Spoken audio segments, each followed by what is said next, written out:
Oh, that's the first Q&A with John Buechler.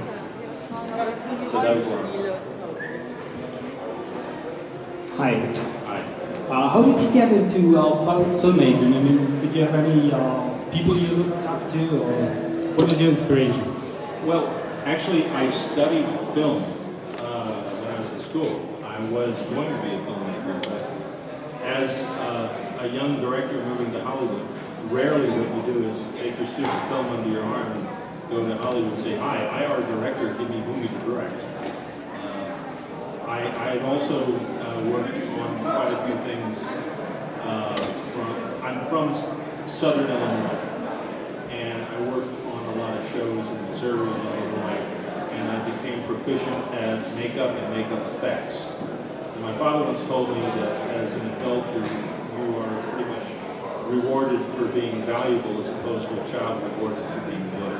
So I was good and valuable, and the Star Wars had come out recently after I moved to Los Angeles, so there was a big cry for special effects and the kind of stuff that I do.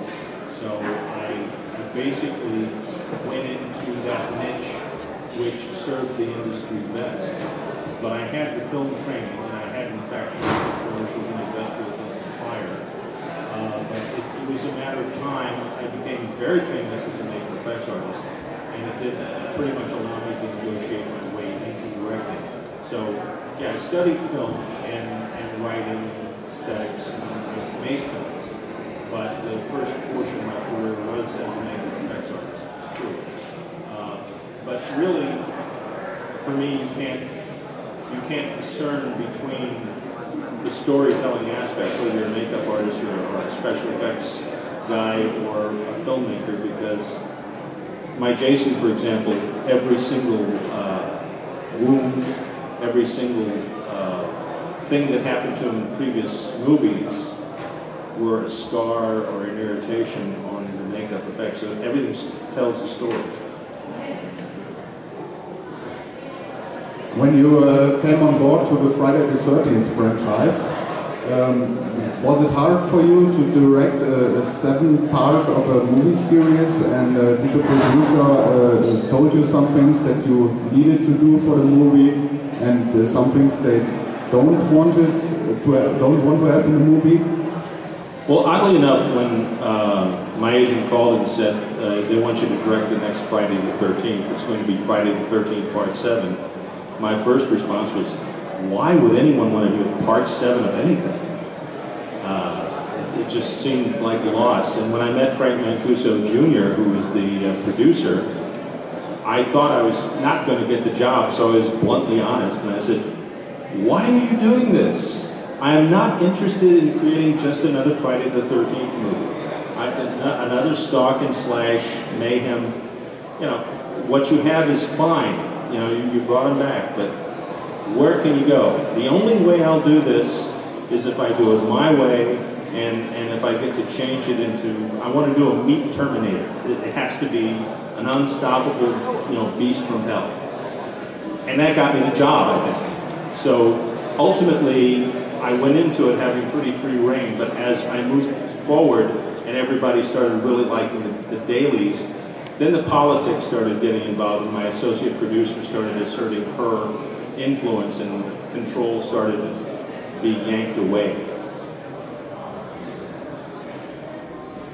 Involved in the casting of Kane Hodder then, or how did that? Absolutely. I put Kane Hodder into the role of Friday 7. The fact of the matter is, when I first suggested him to Frank, he said, no, he's too small. And I said, look, I have an idea of what I want to do with Jason.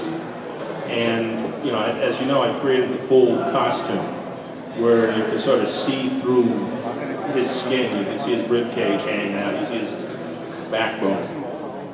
Kane was thinner at that point and allowed me the ability to build up so I could take stuff away.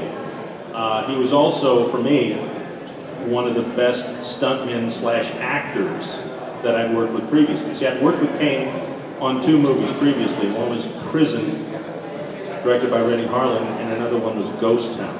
And he was stunt coordinator and actor on both of them. And he was very impressive because he was smart, he could act, he could take direction.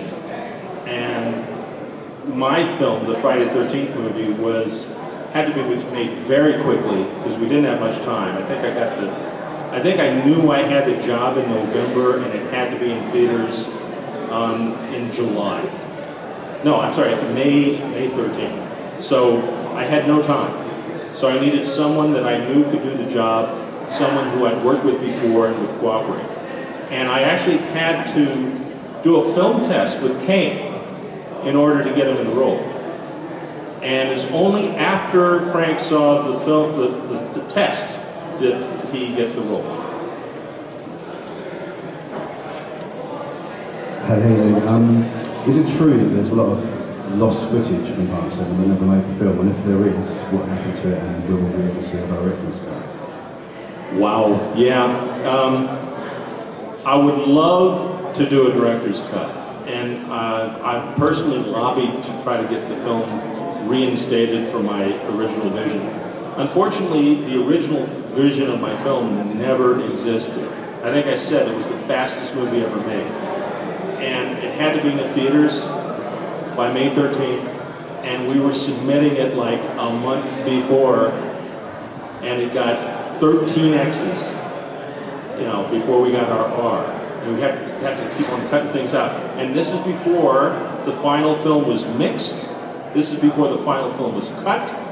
So all that existed was a rough cut with all my materials in it. And it had been excised and excised and excised and excised. The only thing that exists right now is the work print, which is black and white and grainy and has, well, parts of it are black and white and grainy, and parts of it have grease pencil all over it. But I think those are floating around YouTube, where we actually see those things. You know, in this day and age of digital effects, how we all, well, many of us prefer the old school makeup effects. I think it is kind of ironic that perhaps through the art of CGI, the work print of Friday the 13th Part 7 with the original makeup effects might be resurrected through CGI and reinstated into the film.